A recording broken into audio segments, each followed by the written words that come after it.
Shalom shalom. Bwana Yesu asifiwe. Wako Pastor Daniel katika kipindi chetu cha Pasaka, katika maombi yetu ya Pasaka. Nipo hapa kwa ajili ya kukupa maelekezo ya kiungu ili uweze kuvuka kwa ushindi pale Mungu anapotaka kukuvusha. Andaa moyo wako, naomba tuombe. Baba Mungu, uketi mahali pa juu kwenye enzi yako patakatifu pako, ninakushukuru kwa maana wewe mwaminifu siku zote. Vusha watoto wako wa kike na wa kiume, Bwana Yesu. Watie nguvu katika somo hili, walisikilize, walishike ili waweze kuvuka salama. Kupitia jina la Yesu ninaomba na kuamini.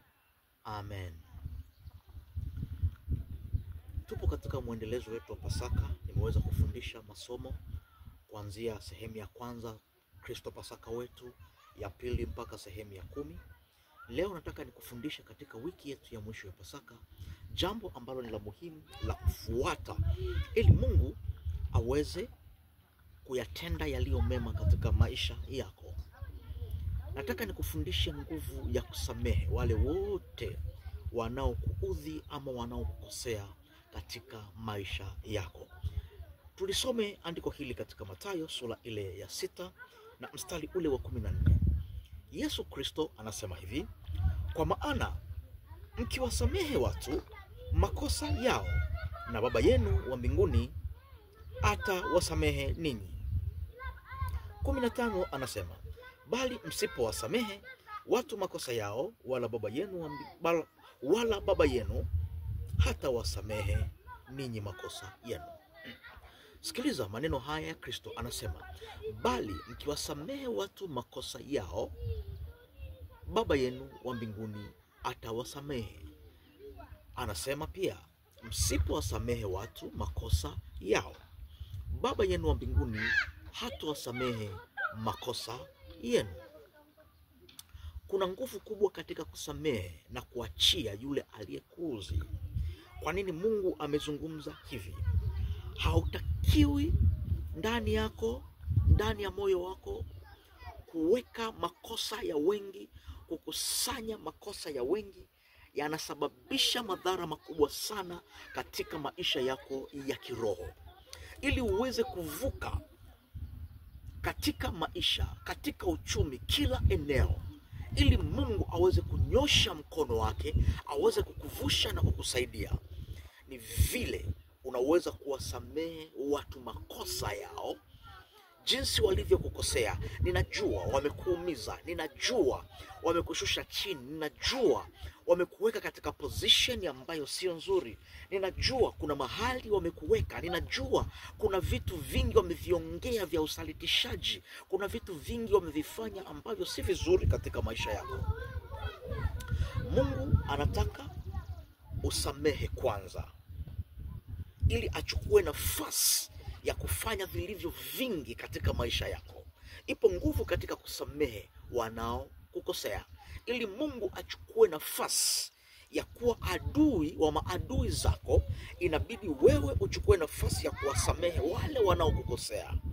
Unapochukua nafasi ya kuwasamehe wale wanaokukosea, wanapozidi kufanya vita na wewe, na ndani yako hauna chuki, hauna mzigo wa kuwashika ya kuwahifadhi ndani, manake Mungu anageuza kile kibao, anaenda kuwa adui wa yule anayekutendea mabaya. Kwa nini? Anakukosea lakini wewe umemsamehe. Kwa hiyo Mungu kupitia ule msamaha anachukua nafasi ya kusamehe, ya kupambana na adui yako vilivyo. Au kwa lugha nyingine, Mungu anaposema vita si vya kwako, vita ni vya kwangu Mungu.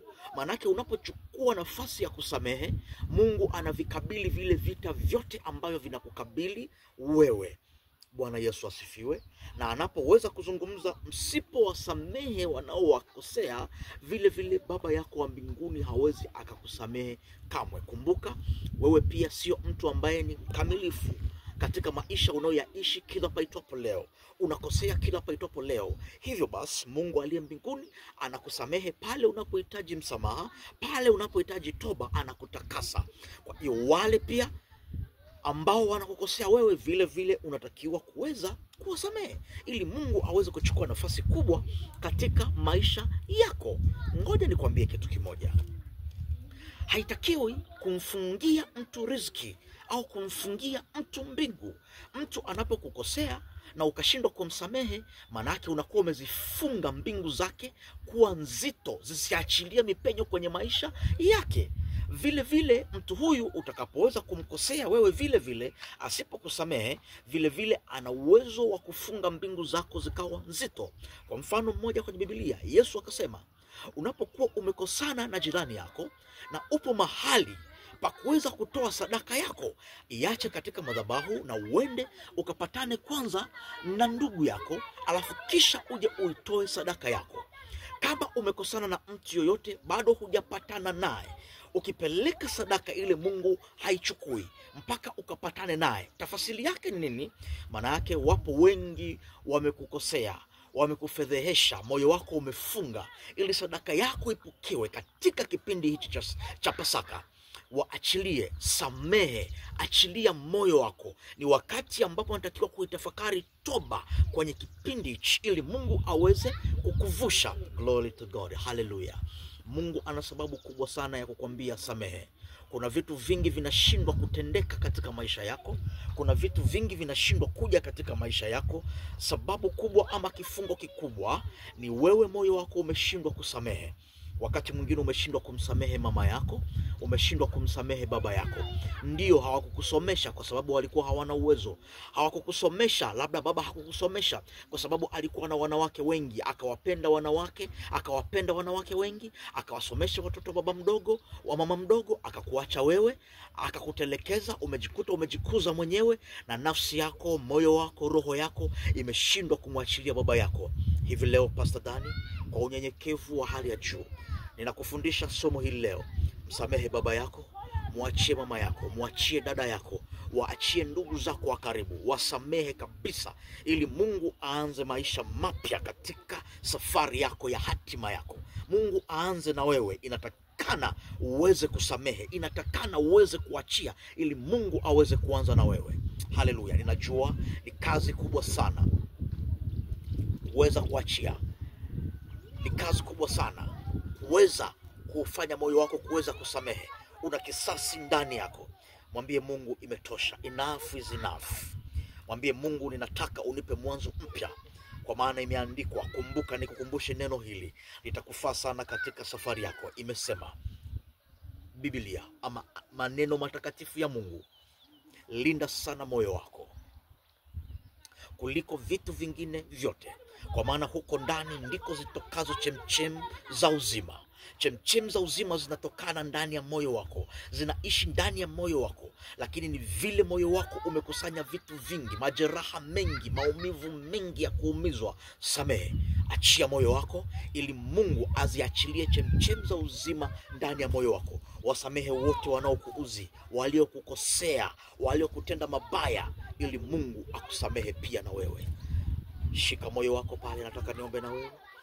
Mungu, ninakushukuru kwa ajili ya mtoto huyu wa kwako, wa kike na wa kiume, binti hawa na kaka hawa. Bwana Yesu, achilia neema yako ndani ya mioyo yao, ponya mioyo yao, Mungu wa Israeli, katika jina la Yesu, waweze kusamehe katika kipindi hichi cha Pasaka. Mungu mwenye nguvu, ondoa maadui zao katika mioyo yao. Ni uchungu waliobeba ndani, wameshindwa kusamehe. Mungu waumbie mioyo safi ndani yao, ili chemchem za uzima zipate nafasi ndani ya mioyo yao. Kupitia jina la Yesu Kristo ninaomba na kuamini. Amen. Mungu wa mbinguni akubariki. Tutakutana katika kipindi kijacho. Amen.